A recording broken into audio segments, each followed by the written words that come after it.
Mark. Hi, Stuart. What was it you were just doing there? I was trying to fly. Trying to fly? But Mark, that's impossible. Well, seems it is, yeah. Are you all right? Yeah, I'm not too bad. I'm just a bit bruised. I'm not surprised. Yeah. Hey, well, look, I'll tell you what. Let's just go on in, shall we? Okay, let's go in. Do you want a hand up? After you.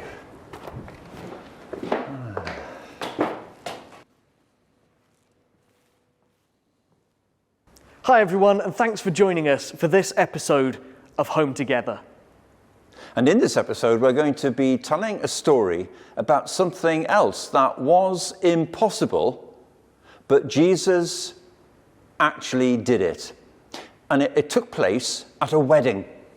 Oh, is this the one with the water? That's the one, yeah. Great. Now, before we get to the story, here's a game that you can have a go at home. You'll need a bowl, a cup, and a spoon. Our high school age group, Explore, played this game so that you could see how it works.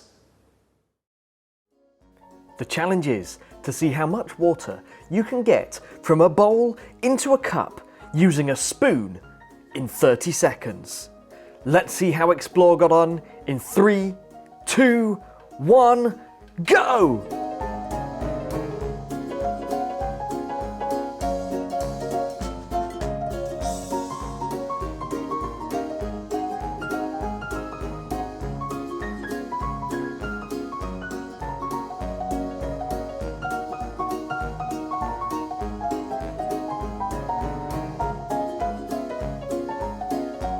Five, 4, 3, 2, 1, stop!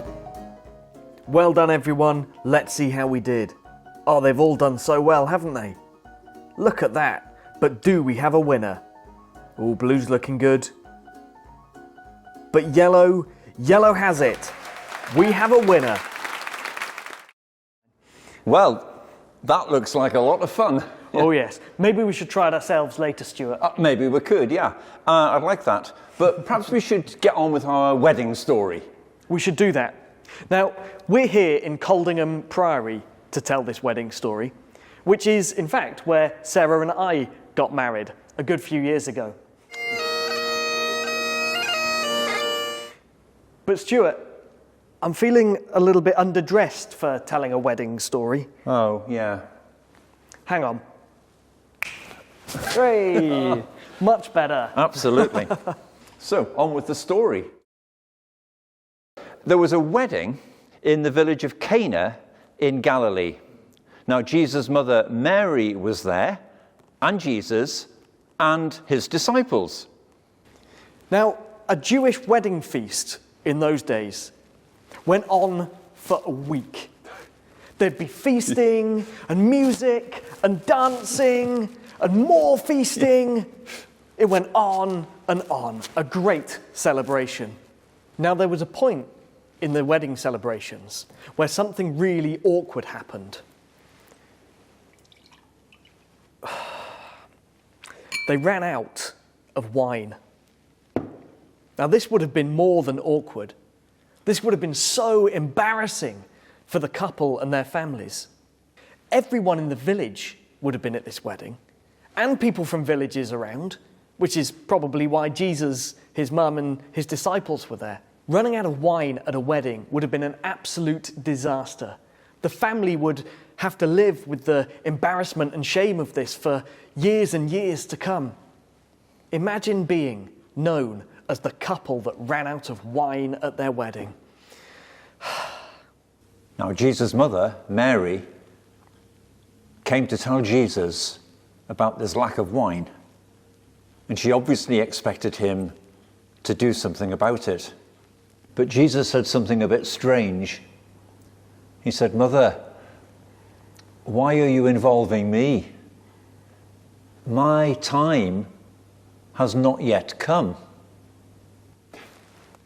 But he still did something about it.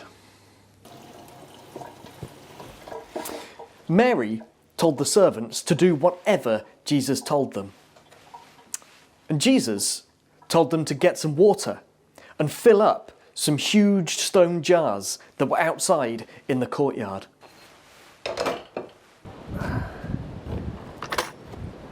There were actually 6 of these stone jars. They were used for hand washing for special ceremonies. I mean, they were massive.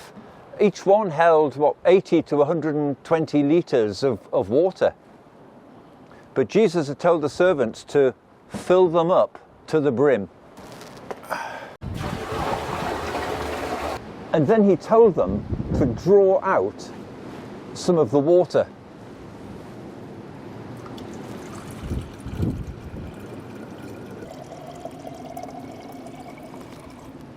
And take it to the man who was in charge of the food and drink at the wedding. And they did so.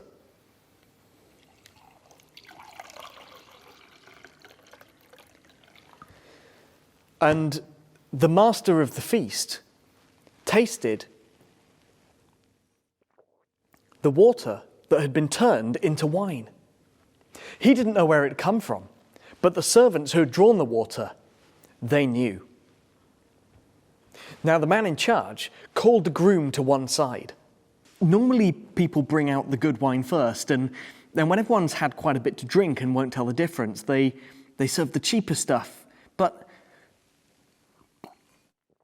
you have saved the very best wine for now. How amazing that was. And John, who may well have been at that wedding and wrote this story down, says that what Jesus did in Cana of Galilee was the first of the signs that revealed his glory, and his disciples believed in him.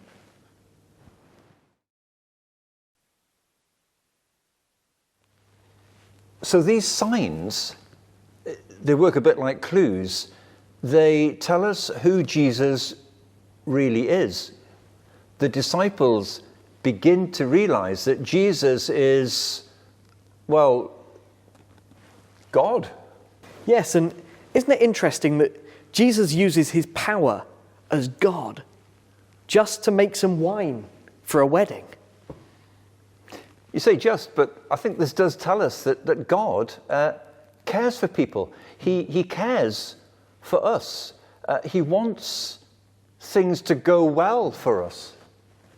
And the amount of wine he made, loads of it. What a generous God he must be.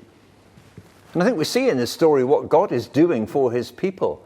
And that when Jesus is involved in a situation, and when people do what he tells them to do, well, everything is transformed. Things can be changed. Yeah.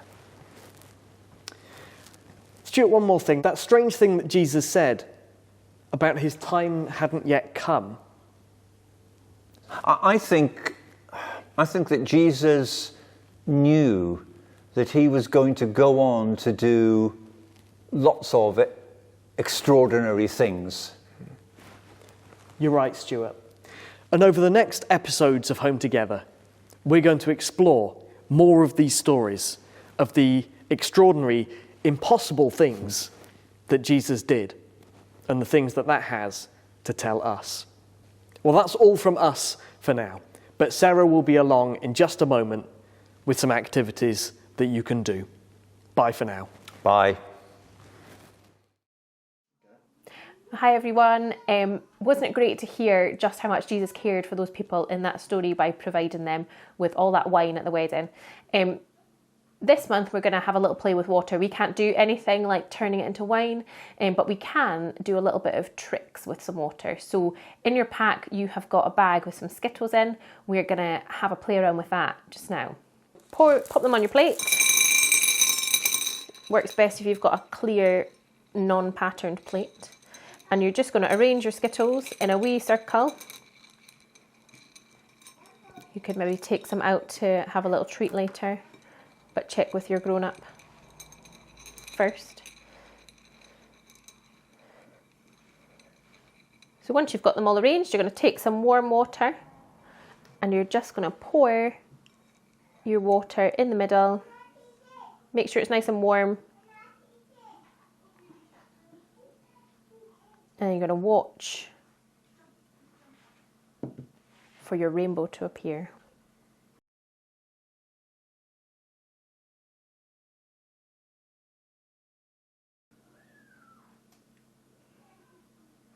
So once you've done that with your Skittles, use your bag for our next activity. What you're going to do is you're going to try and put a little bit of water in your bag. It's good if you fill it up a little bit more than half. Make sure it's really sealed along the top, and then you're going to need your pencil from your pack. Now make sure your pencil is super sharp, and this is where we're going to play a little bit of a trick on a few people at home. Then what you're going to do with your bag, and hold it nice and tight at the top, and you're going to poke your pencil through the bag.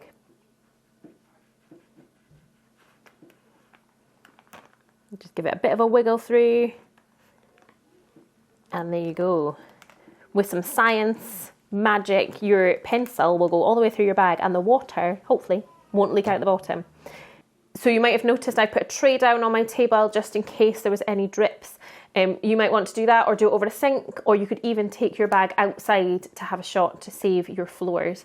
You can also try, if you've got a few other sharp pencils at home, seeing just how many pencils you can get through your bag before the water bursts out. Make sure you don't take your pencil out until you are over a sink. Again, we'd love to see how you've got on this month. Pop your pictures on our Facebook group, get your grown-up to join in there if you're not part of that already, or send an email with some pictures across to Mark or Stuart, and we will try and include some of those in our next video. We'll see you all soon.